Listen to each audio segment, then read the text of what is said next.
pre-Islamic Somalia had some folklore of its own, and one of these folk tales had to do with the cannibal named Degder. Something I've noticed is that this tale that was meant for children and probably for adults in some cases was very or is very similar to some stories that I've heard around Africa, and we shall compare them now between this pre Islamic Somalian tale, Afroasiatic, and this Bantu tale, and see if they are similar enough to draw a conclusion that they come from a core culture, or is it merely a coincidence? Once upon a time, a fierce cannibal named Dagder roamed the Hergega Valley in Somalia. Her horrific ways cursed the land once green and lush, turning it into a desert, a crumbling dust. The animals grew thin, and the rain went away for a very long time. Now, the Zulu version. Uzembeni was a great woman. She had two daughters, but she devoured the men of the country where she lived until she had destroyed them all. She ate men and game. She killed man together with deer and boiled the flesh of man and the flesh of deer together. It came to pass that when men were utterly consumed, there were left herself and her two daughters. Her daughters were celebrating amongst the tribes on account of their beauty.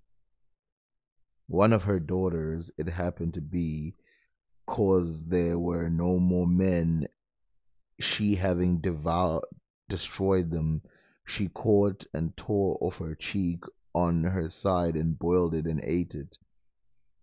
It was bitter. She no longer wished to eat her up because her flesh annoyed her by its bitterness.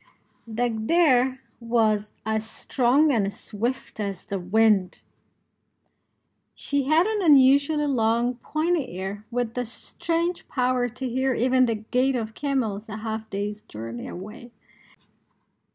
One morning, Dagder set out on her daily hunt for her next meal. She rummaged anxiously through the steep hills, a hatchet in her hand, and an empty sack on her back to bring home her finds. I shall come upon a young woman weaving mats under a thorn tree, she told herself. But throughout the dusty roads, Dagder found no prey. Hungry and frustrated, she went home. There came a young man, the child of a king. The name of the youth was Uskulumi. He came to select a pretty girl from those girls. He came by day when Uzembeni was not there, she having gone to hunt. Another of her names is Longtoe, for her toe was very long. It was that by which she was recognized.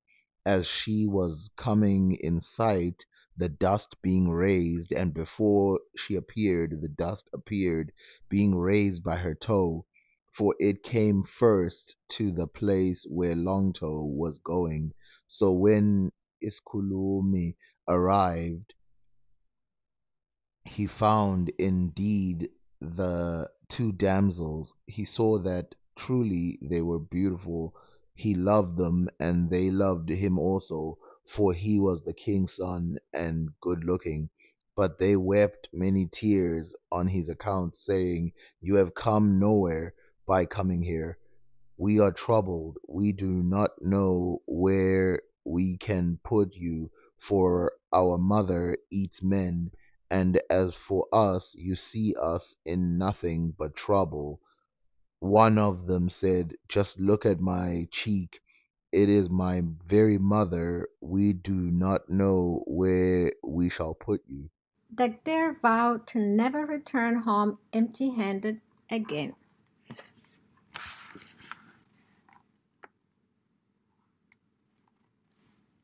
I will use my special powers to trap lonely travels, decided Dagder. Don't tired souls need some water and a moment's rest? I shall be lucky. Gather up some wood, grass, and lots of sticks, she ordered her only daughter. That's Dagder's daughter. Hal gabaray lahay Dagder. Then she lashed the grasses, wood, and sticks together, building a row of fake huts next to her old dwelling. After that, she ordered Bauder Marakta. Bauder, a large vessel in which she stored human flesh, to whistle if anyone touched it. I shall hear you wherever I might be, she said. Exhausted, Dagder drifted off to sleep, still hungry. That evening, along the dirt road near Dagder's home, came a grieving widow with a chubby child on her back. The woman was determined not to rest until she returned to her family's home, but she and her child were hungry and tired. They were thrilled to come upon the huts. Please give us some water so you might someday be spared of thirst, the woman asked in the traditional way. Dagder's daughter quickly responded to the woman. Here, drink this, she said, handing the woman a cup. I will find you something to eat, but I must warn you, my mother's Dagder. I fear she will harm you if she awakens, whispered Dagder's daughter. You must hide until she leaves for hunting tomorrow, then get away fast. Trampling, the woman and her child hid inside a rolled grass mat lying behind a hut. Dagder's daughter tried to sneak them a piece of dried meat. As she did so, she bumped the lid of Bauder. A piercing whistle broke through the calm night. Ooh, ooh. To return, Usikulumi came to the damsel alone. He left home with a pack of dogs, but he left them in a bed of reeds. The girls devised a plan, saying, if we tell him to depart, Longtoe will pursue him. They dug a pit in the house and put him in and again covered it up and sat over it. Dagder leaped out of her sleep. Oh, my Allah! Who touched my vessel? I tried to find my dried goat meat inside the clay jar, but I mistakenly bumped Dagder. I mistakenly bumped Bauder, said Dagder's daughter. You are lying to me, Dagder said. She started to sniff and snuffle. Is it a fat little boy I smell? Do you smell the creases of my own mother? Asked the daughter. I smell the flesh of a young woman, Dagder yelled, growing impatient and angry. It's my own flesh, mother, replied her daughter. Towards sunset the dust appeared. They said, lo, she is now coming. The toe came first, she came after it. As soon as she came, she laughed to herself. She laughed and rolled herself on the ground, saying, eh, eh, in my house here today there is a delicious odor. My children, what have you done? Whence comes this odor? She entered the house. She laughed to herself, patting them and saying, my children, what is there here in the house? The girls said, away, don't bother us. We do not know where we could get anything. She said, just let me look for myself, my children. They said, we don't know even what you want to find, for there is just nothing here. She said, just move then, that I may seek for myself. They said, we will not get up. We know of nothing for our part. Just do as you will. We do not know what you will do to us, since you have already injured us, and we are now as we are. She said this, pointing to her cheek, which she had eaten. She gave up and went to sleep.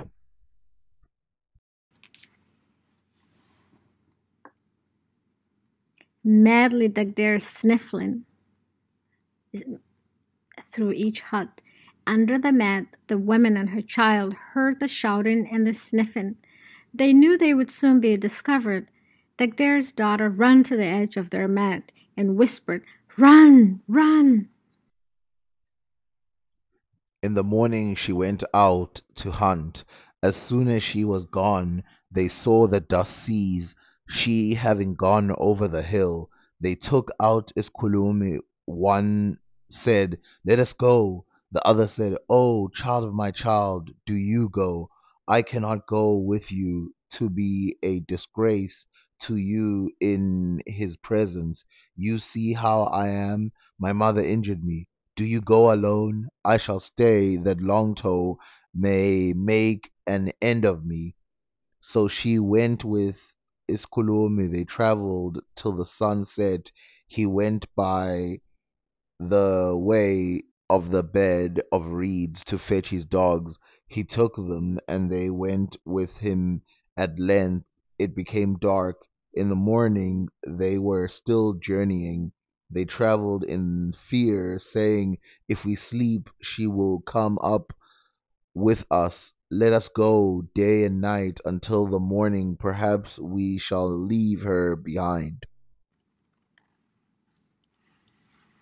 The woman stood with the child on her back, trembling with fear. She could hardly move. She yelled upon Allah, "May we be spared from the troubles of Dagder." With her prayers came the courage to run. She knew Dagder could run as swiftly as the wind. Dagder will eat us alive, for no one can outrun Dagder, thought the woman. But she kept running and she kept praying. Faster and faster she ran until she came to the edge of the Hargega Valley. "An enemy is after us. Make way for us to escape," she cried to the valley. The valley spoke, "If you are free of sin, I will allow you to cross. If not, I will eat you up." Because of their innocence, the woman and her child crossed the valley safely.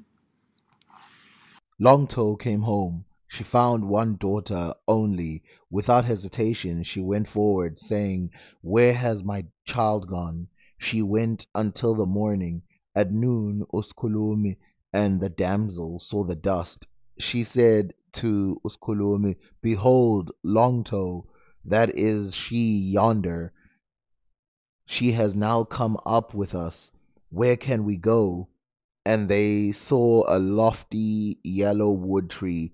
They ran and climbed into it. The dogs remained at its foot. Dagder stood on the edge of the valley, staring at the women and the flesh of the little boy far on the other side. Restless and crying, she chanted her mournful song.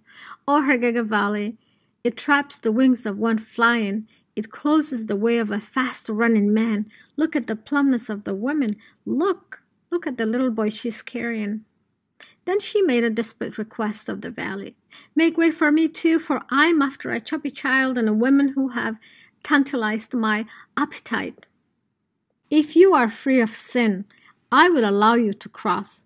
If not, I will eat you up," responded the valley. Dagdara attempted to cross, but as soon as she set foot at the edge, her flood of sins filled the valley, and she was swallowed up. Longtoe came. She was a very powerful woman. She came with her axe. She looked up and saw them. Without hesitation, she applied her axe to the tree, and when she was now hoeing the tree with all her might, the dogs bit her. She cut it with might, and when the tree was heard to crack, it now breaking, the dogs seized her firmly. One tore off her head, another her arm, others tore off her limbs and took them away to a distance. Others dragged away her intestines. The tree grew immediately and resumed its original condition. Uzembeni came to life again. All her limbs came together. She rose up and took her axe and hewed the tree with might, and when the tree was hard to crack, the dogs again tore off her head and limbs, and each went with one to the river to a rock.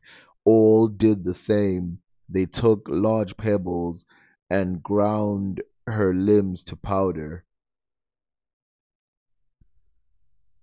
Whereupon Uskulumi and the damsel descended from the tree and ran away to Uskulumi's people. The dogs cast Uzembe's flesh when ground to powder into the water, and then they followed Uskulumi. So Uzembeni died, and Uskulumi came home to his people. They made a funeral lamentation.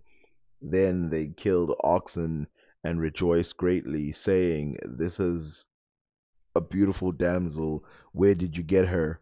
We thought you were no longer in the land of the living. We thought you were dead."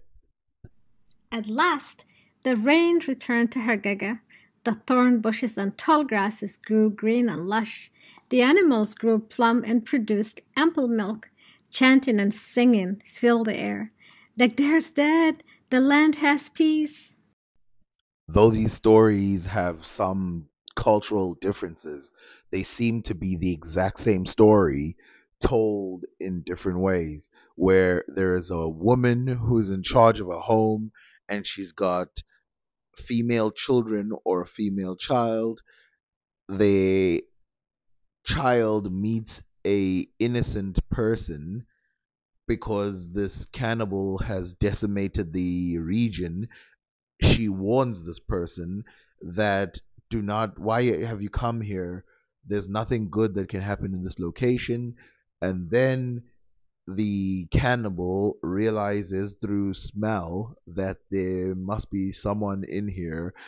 The female has hid the person so the person doesn't realize, and then the female, the daughter, helps the person escape. But because of the speed of this cannibal, obviously of some kind of unnatural superpowers, they she's able to catch up. In the Zulu version, it's even more than a day. She's able to catch up in a matter of minutes, and in the other one, she's able to catch up. Even though the person had a head start. When they get to the area, a there's divine intervention. So in the other one, it's a valley. In the other one, it's a tree, with the dogs as well, helping to destroy the cannibal. You can see that it's almost one for one the same story. And then, of course, there's the celebration of the villages, and everything is restored back to normal.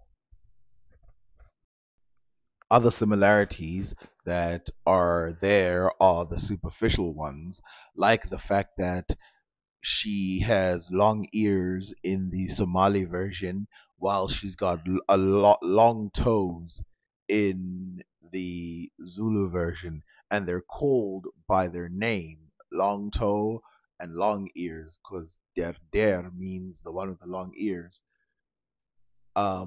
Secondly,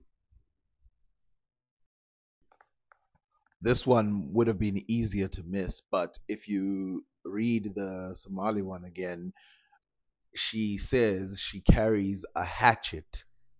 And you see in this one, the Zulu version, she's carrying an axe, which she uses to cut down the tree.